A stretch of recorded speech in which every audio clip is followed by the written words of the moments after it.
Alright, so I'm pulling the motor out of my 240 right now, which is a pretty common occurrence if you have a 240SX.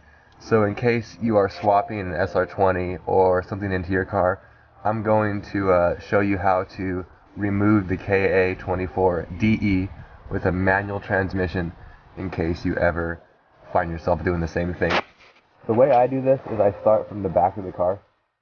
As you can see, this is the differential right here. I've already removed the exhaust, which is pretty easy, pretty self-explanatory. So to take off the drive shaft from the differential, it's just 4 14mm nuts, which you take off of the end and you pull the bolts out. And the rear end of the drive shaft will fall off, allowing you to remove it. Then you want to take off the bolts that hold in the carrier bearing right here, and it'll just slip right out of your transmission. You just kind of pull it out of there. I recommend draining the oil out of your transmission first, which is right here. You just stick in a 1/2 inch drive and take that out and drain all of your transmission fluid, and then that is how you drain the oil out of your transmission, and you'll be ready to pull out your drive shaft. Because if not, a lot of oil is going to start seeping out of the tail section right here, which it will if you drain the oil or not, but it'll drain a lot less out of the tail section if you drain the oil from the rest of the transmission first. So once you drain your transmission oil and pull off your drive shaft, you're going to want to take your shifter out so you can, of course, get the transmission out of the car without the shifter blocking it. Usually there's a dust boot which looks like this. It goes over it. It's held on by 4 10mm bolts, and then you can pull it out of there, and then you can get to your shifter. Now, usually the only thing you have to do to get your shifter out is take out this little snap ring right here with a pair of these snap ring pliers. Now, in this car, for whatever reason, it has one of these, which I've never seen before, but whatever. So, normally, you would just use the snap ring pliers, kind of hard while holding the camera. Normally, you would just use your snap ring pliers to take out the snap ring like this, and then the shifter would just pull out. But for whatever reason, this one was like kind of rigged in there, as you can see, and then the shifter just comes out of there, and there you go. Okay, so now onto the engine bay. I should have mentioned this in the beginning. Before you do anything, disconnect your battery.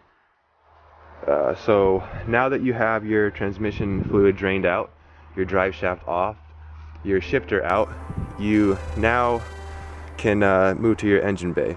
Now, you can also start here instead of starting at the back of the car. This is just the way that I do it. Now, if you have a stock KA, of course you're going to have a lot more things on here than this one. This one has no smog on it or anything, doesn't have the stock air box. But anyway, you want to take off all of your connectors that go to your engine, like your distributor, your mass airflow sensor, your coil, just things that are connected to your engine. You want to get them off, you know, just so everything's out of the way. And you kind of just toss it off to the side here. Injectors.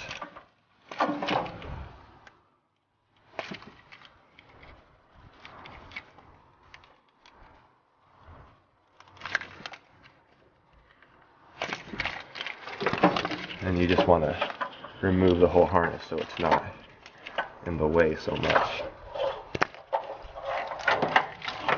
And also, if you do have a stock KA, you're going to have a lot of engine grounds and whatnot, which this one does not have, because this KA is not in the best condition or taken care of. But you're also going to have smog connectors back here behind the head, which are these little guys and everything like that. You have some grounds here, which are pretty easy to remove. Just take out this little 12mm screw, put it back so you don't lose it.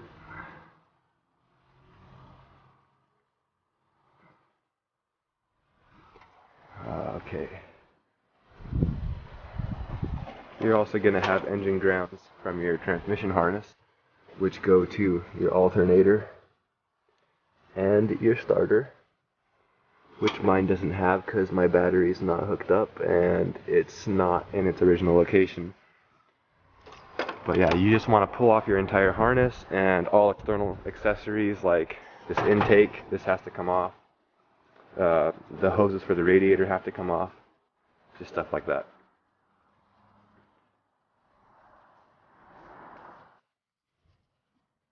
You also need to not forget to take off the plugs for your transmission harness, because if not, you're going to snag it and rip out your whole harness when you pull the engine out. So that's a speed sensor. I believe this goes to the transmission. So all this other stuff that's dangling right here is the tranny harness. And also, you can take off your slave cylinder, these two 14mm bolts, and it'll just come off. You can just leave it hanging. So this is the engine ready to be pulled. You can see I took off the throttle cable, the fuel lines are off, the wiring harness is off, the spark plug wire for the coil, or the coil wire, is off. If I were you, I'd leave your headers on, but I had stainless steel headers, so I obviously couldn't lift those out with the car because they go underneath over there. So also, if you have power steering, you need to disconnect your power steering from your power steering pump, which is not here on mine obviously, and drain your power steering fluid, drain your engine oil, and take off your radiator and drain it too. Preferably not on the ground like I did, but whatever. Now you're pretty much ready to pull it, as long as you have all of your transmission harness off, the grounds to your alternator and starter, and the grounds to your motor and everything. And you can start taking off your motor mount nuts and your transmission mount bolts. The motor mount nuts are right here. If you look up, let me get under there real quick. If you look up right here, you'll see the motor mount. I have aftermarket motor mounts, but yours should be the same mounting location. Right here, there will be a 14mm nut, and you simply just take it off and do the same for the other side. Okay, so once you take off your motor mount nuts, you're going to want to loosen your transmission mount as well. You should support your transmission with a jack or something if you're working by yourself. And there's 4 17mm nuts that hold the transmission mount to the chassis. And then there's 2 14s that hold the transmission mount to this transmission mount. And then once that's out, you're ready to pull out your engine. And all you gotta do is get an engine hoist and lift that sucker out of there. Usually if I had my stock exhaust manifold, I would wrap a chain around 2 and 3, and then I would do the same on my intake runners, and I just pull the whole thing out as one piece, the transmission and the motor. The way I'm doing this, due to lack of space, you can see I'm working in my backyard, I don't have any space to pull out the whole transmission and engine. I'm actually going to take off the transmission first by itself, scoot the car back on the ground, then pull the engine out. But most of the time, you pull it out as one piece with these cars.